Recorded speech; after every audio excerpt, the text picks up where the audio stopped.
สวัสดีค่ะยินดีต้อนรับเข้าสู่ช่อง Lover the Series นะคะคลิปนี้แอดรวบรวมซีรีส์แนวย้อนยุคสืบสวนไขคดีมาฝากทุกคนกันค่ะซึ่งแต่ละเรื่องที่แอดคัดมาวันนี้ก็มีภาคไทยทั้งหมดนะส่วนจะมีเรื่องไหนน่าดูกันบ้างนั้นก่อนจะไปติดตามรับชมแอดรบกวนฝากกดติดตามกด Subscribe และกดกระดิ่งหรือจะกดปุ่มขอบคุณใต้คลิปนี้เพื่อเป็นกำลังใจให้แอดก็ได้นะถ้าพร้อมแล้วจะมีเรื่องไหนน่าดูกันบ้างนั้นไปรับชมกันค่ะมาเริ่มกันที่ซีรีส์ที่กำลังออนแอร์ล่าสุดในตอนนี้นะคะซึ่งนั่นก็คือเรื่องคลื่นลมปมปริศนา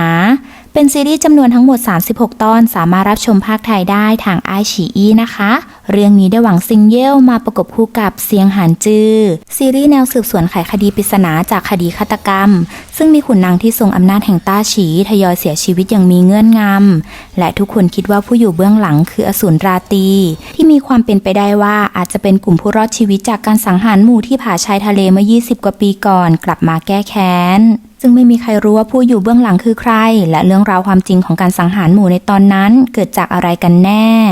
เล่าเรื่องราวของเซียวเป่ยหมิงแห่งหน่วยมือปราบเทวดาที่ตอนเด็กเขาถูกอาจารย์ซึ่งเป็นหัวหน้ามือปราบเลี้ยงดูและรับเป็นศิษย์อีกทั้งยังให้แต่งงานกับบุตรสาวเพียงคนเดียวของเขาซึ่งก็คือนางเอกแต่ทว่าในวันแต่งงานพ่อของนางเอกและเพื่อนขุนนางกลับถูกฆ่าตายในเรือซึ่งผู้รอดชีวิตกลับเป็นพระเอกเพียงคนเดียวทำให้เขาถูกมองว่าเป็นอสูรราตรีจึงถูกธนูยิงตกน้ำและหายไปอย่างไร้ร่องรอย3 ปีต่อมาเขาปรากฏตัวอีกครั้งข้างกายนางเอกและซ่อนตัวจากบุคคลภายนอกเพื่อหาหลักฐานพิสูจน์ว่าเขาไม่ใช่อสูรราตรีและไม่ใช่คนที่ฆ่าพ่อของนางเอกซึ่งพวกเขากลับพบเบาะแสบางอย่างว่าพ่อของนางเอกและขุนนางที่ตายอาจมีส่วนเกี่ยวข้องกับคดีสังหารหมู่ในคืนเดียวที่หมู่บ้านชายแดนผาชายทะเลเมื่อนานมาแล้วซึ่งผู้อยู่เบื้องหลังสร้างสถานการณ์ให้เกิดคดีใหญ่ๆในต้าฉีสร้างความหวาดกลัวให้กับประชาชนและคนในราชสำนักทำให้หน่วยสืบสวนลับและหน่วยมือปราบเทวดาที่มีนางเอกและพระเอกรวมถึงคนอื่นๆในหน่วยต้องร่วมมือกันเพื่อสืบหาความจริง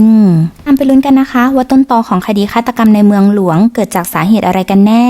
และแท้จริงแล้วใครกันคือผู้ที่อยู่เบื้องหลังของเรื่องราวทั้งหมดนี้เรื่องต่อมาค่ะบันทึกหิมะแห่งรุ่งอรุณเป็นซีรีส์จำนวนทั้งหมด38ตอนสามารถรับชมภาคไทยได้ทางไอฉีอีเรื่องนี้ได้อ่าวรุ่ยเผิงมาประกบคู่กับหลี่หลานตี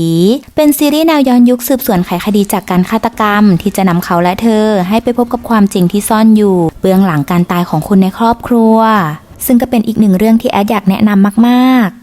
เล่าเรื่องราวของเซินกวานบุตรีของผู้บัญชาการเซินแห่งศาลต้าลีที่ตระกูลของเธอถูกฆ่าล้างอย่างมีเงื่อนงำนางเอกรอดชีวิตมาได้จึงใช้ตัวตนของบุตรสาวของอารองฉินนามว่าฉินกวานคุณหนูก้าวตระกูลฉินศิษย์น้องเล็กจากหุบเขาราชาโอสถผู้มีพรสวรรค์ด้านการชันสูตรและการรักษาฉายาหมอเทวดาน้อยเพื่อหาโอกาสกลับเข้าเมืองหลวงสืบหาความจริงเกี่ยวกับครอบครัวจนกระทั่งได้บังเอิญช่วยชีวิตย่าของเขา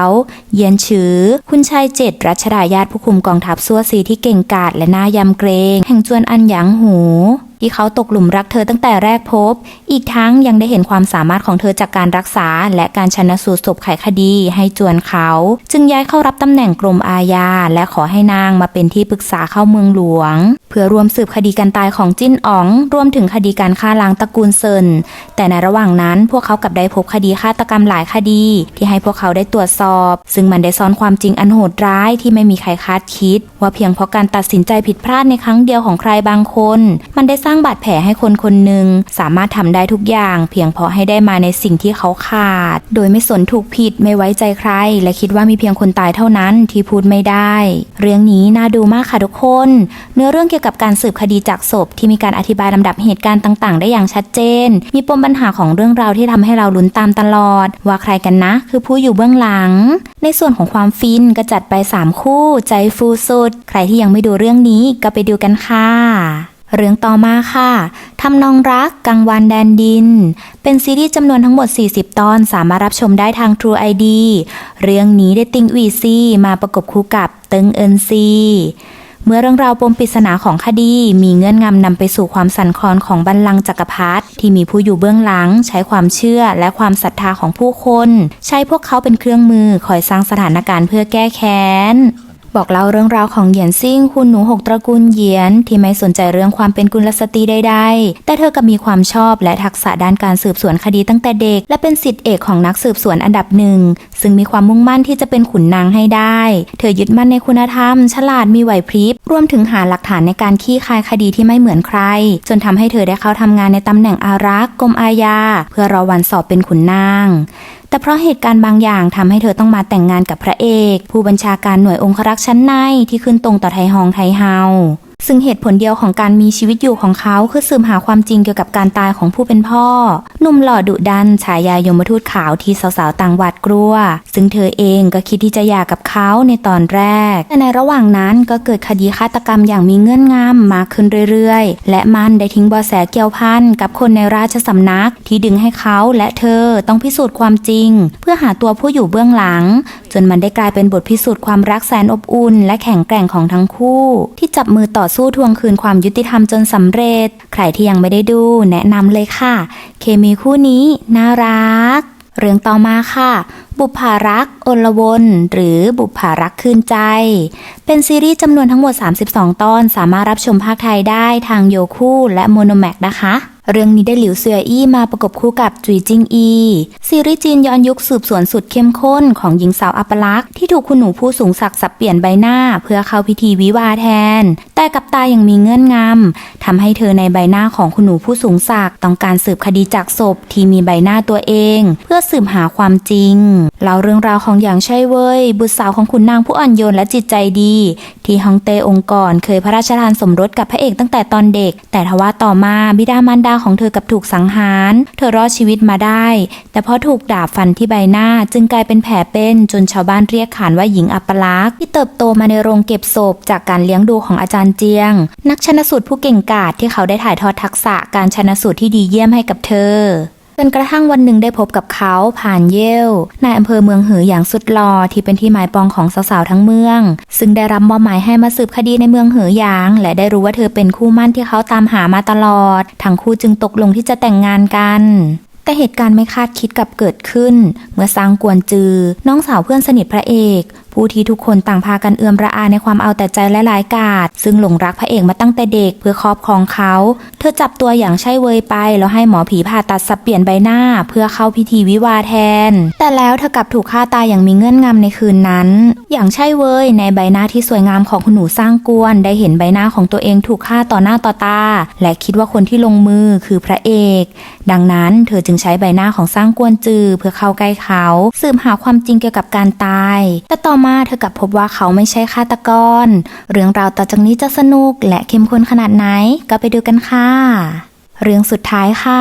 ตำนานแมวขาวแห่งศาลต้าหลี่เป็นซีรีส์จำนวนทั้งหมด36ตอนสามารถรับชมภาคไทยได้ทางไอฉีอี้เรื่องนี้นำแสดงโดยติงหวีซีเป็นซีรีส์แนวย้อนยุคสืบสวนไขคดีแฟนตาซีหน่อยๆที่เน้นมิตรภาพเล่าเรื่องราวของหลีปิ้งหนุ่มหล่อไฟแรงรองหัวหน้าศาลต้าหลี่คนใหม่ที่นอกจากเขาจะเก่งด้านการต่อสู้แล้วยังมีความสามารถพิเศษในการสืบคดีที่มีร่างทองสามารถกลายร่างเป็นแมวขาวที่ว่องไวแสนฉลาดและมีสัมผัสพิเศษในการดมกลิ่นที่เป็นเลิศซึ่งเป็นความลับที่ปิดบังไว้และเขาเองก็หาคำตอบกับเรื่องนี้มาตลอดตั้งแต่ตอนเด็กที่เพราะเหตุการณ์บางอย่างทำให้พ่อของเขาซึ่งเป็นอดีตผู้บัญชาการศาลต้าหลี่เสียชีวิตและเขาก็เคยถูกลอบสังหารจากพวกชายชุดดำระหว่างทางที่นำศพพ่อกลับบ้านเกิดทำให้เขากลายร่างเป็นครึ่งปีศาจแมวตั้งแต่นั้นเป็นต้นมา